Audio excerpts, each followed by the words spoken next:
فرض رسول الله صلی الله علیه وسلم زکات الفطر. نبی علیہ الصلوۃ والسلام د امت په صاحب نصاب خلکو باندې، مالدار خلکو باندې سرسایا او فطرانه د فرض کړي د لازم کړي دا.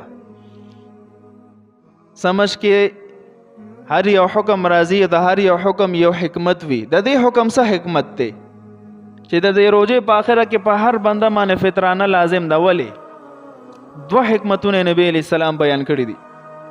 نمبر 1 طهرا للصيام من اللغو والرفث.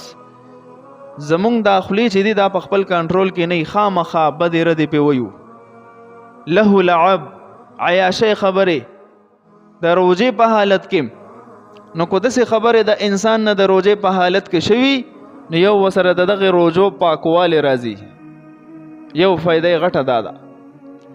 دویم وطعمه للمساکین، چې د غریبانانو د مسکینانو خلکو د پاره بده کې د رزق اسباب پراته دي،